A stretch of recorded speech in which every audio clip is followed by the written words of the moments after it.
Hello my dear friends, कैसे हैं आप सब। आज हम हैं शिलोंग, जो कि मेघालय का एक बहुत ही खूबसूरत हिल स्टेशन है। समुद्र तल से 1491 मीटर की ऊंचाई पर स्थित शिलोंग मेघालय की राजधानी और एक फेमस हिल स्टेशन है। यह देश का एक ऐसा पहला हिल स्टेशन है जहां चारों तरफ से हम जा सकते हैं। शिलोंग का नाम एक शक्तिशाली देवता यू शिलोंग के नाम पर रखा गया है। शिलोंग हिल स्टेशन को बादलों का निवास और अपनी रमणीय पहाड़ियों के कारण इसे पूर्व का स्कॉटलैंड भी कहा जाता है। इसका सबसे उच्चतम पॉइंट 6,500 फीट ऊंचा है। 2011 की जनगणना के अनुसार शिलोंग भारत में सबसे अधिक आबादी वाला 330वां शहर भी था। चलिए अब हम बात करते हैं हम इतनी खूबसूरत जगह पर कैसे पहुंच सकते हैं। सो फ्रेंड्स, शिलोंग का सबसे नज़दीकी एयरपोर्ट शिलोंग एयरपोर्ट है, जो शिलोंग मुख्य शहर से लगभग 24 किलोमीटर की दूरी पर स्थित है। शिलोंग एयरपोर्ट अभी देश के काफ़ी कम हवाई अड्डों से जुड़ा हुआ है। इसलिए अगर आपके शहर से शिलोंग एयरपोर्ट के लिए फ़्लाइट ना भी मिले तो आप गुवाहाटी की लोकप्रिय गोपीनाथ बोरदोलोई इंटरनेशनल एयरपोर्ट के लिए अपनी फ़्लाइट पकड़ सकते हैं, जो शिलोंग शहर से करीब 117 किलोमीटर की दूरी पर स्थित है। गुवाहाटी एयरपोर्ट से शिलोंग जाने के लिए आपको बस के साथ साथ प्राइवेट टैक्सी की सुविधा भी आसानी से मिल जाएगी। हमने वहाँ से टैक्सी कर लिया था, जिसका कॉस्ट हमें 1,000 रुपये पड़ा था। आपको 1,000 रुपये से 1,500 रुपये का आराम से टैक्सी अवेलेबल हो जाएगा। ओके, अगर हमें ट्रेन से पहुँचना हो तो शिलोंग शहर का सबसे नज़दीकी railway station Guwahati railway station ही है, जो शिलोंग शहर से करीब 97 किलोमीटर की दूरी पर स्थित है। गुवाहाटी रेलवे स्टेशन देश के सबसे प्रसिद्ध रेलवे स्टेशनों में से एक है, जहां जाने के लिए आपको देश के लगभग प्रत्येक शहरों से डायरेक्ट ट्रेन भी मिल जाएगी। गुवाहाटी रेलवे स्टेशन से आप बस से या टैक्सी के माध्यम से आसानी से पहुंच सकते हैं। एंड डियर फ्रेंड्स, अगर आपको बजट प्लान लेकर चल रहे हैं आप और आपको बस से ट्रैवल करना है तो मैं आपको बस के द्वारा भी यहाँ पहुँचने का माध्यम बताना चाहूँगी।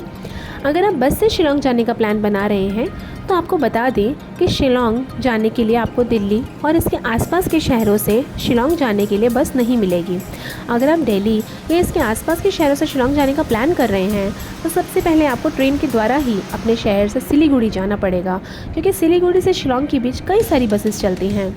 अगर आप शिलोंग जाना चाहते हैं और आपको बस में सफ़र करना बहुत अच्छा लगता है तो आप सबसे पहले सिलीगुड़ी आ सकते हैं और सिलीगुड़ी से बस पकड़ शिलोंग आराम से जा सकते हैं।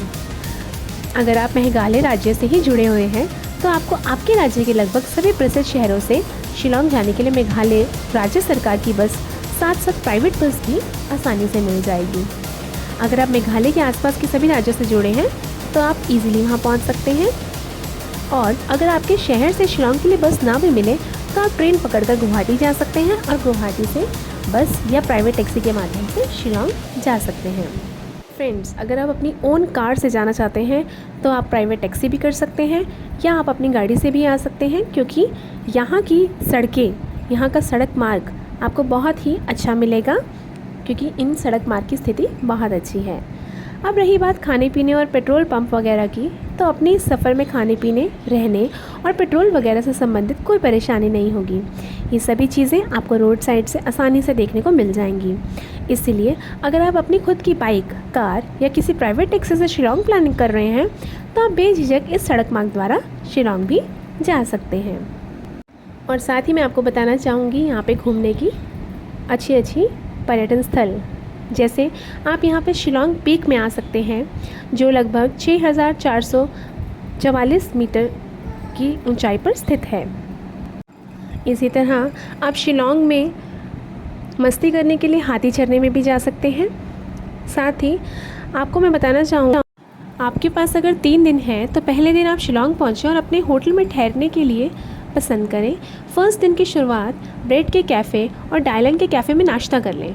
उसके बाद प्रसिद्ध शिलोंग गोल्फ कोर्स पर जाएं और औपनिवेशिक युग की विरासत का अनुभव करें। इसके पश्चात आप पवित्र वन की ओर बढ़ें और समृद्ध विविधता को ज़रूर देखें।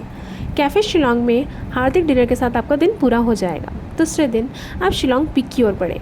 आप सबसे ऊंची चोटी के लिए एक छोटा सा ट्रैक पसंद कर सकते हैं। इसके पश्चात एलिफेंट फॉल्स की ओर बढ़ें और इस खूबसूरत झरने में समय बिताएं और अपने शरीर को दें सिटी हट फैमिली ढाबा या देजावू जैसे रेस्टोरेंट में स्वादिष्ट भोजन करने के बाद संस्कृति के लिए डॉन बॉस्को केंद्र पर जाएं और वह संस्कृति और परंपराओं को भी जानें। तीसरे दिन यात्रा का अंतिम दिन क्रिसलस आर्ट गैलरी में जाएं और पूर्वोत्तर भारत के कलाकारों द्वारा कला के कई कार्यों के बीच कुछ समय ज़रूर बिताएं। और उसके बाद आप बैप्टिस्ट चर्च भी जा सकते हैं और चर्च की शांति और शांति के बीच में प्रार्थना करें। इसी तरह फ्रेंड्स, आप अपने शिलोंग का टूर प्लान कर सकते हैं और मुख्यतः यहाँ एलिफेंट फॉल्स और शिलोंग पीक आप ज़रूर देखिएगा। साथ ही यहाँ पे लेक्स भी हैं, पॉलिसी बाज़ार भी है और आपको यहाँ बहुत अच्छा लगेगा। ये पूरा नेचुरल पैराडाइज़ है। यहाँ की नाइट लाइफ भी बहुत ही अच्छी है। नाइट लाइफ में कुछ कमी नहीं है। यहाँ बहुत लोग नाइट लाइफ को एंजॉय करने भी आते हैं और यहाँ पे कई पब, बार और डिस्कोस भी हैं। और यहाँ की प्राकृतिक सुंदरता की बात तो अलग ही है। यहाँ आप आएंगे और झरनों का महसूस करेंगे तो झरने आपको बहुत ही खूबसूरत लगेंगे। यहाँ पर तिब्बती और चीनी व्यंजनों के साथ आप अपने दिन की शुरुआत कर सकते हैं। और अगर आपको मछली बहुत पसंद है तो यहाँ का स्थानीय भोजन मछली है। So friends, enjoy the stay.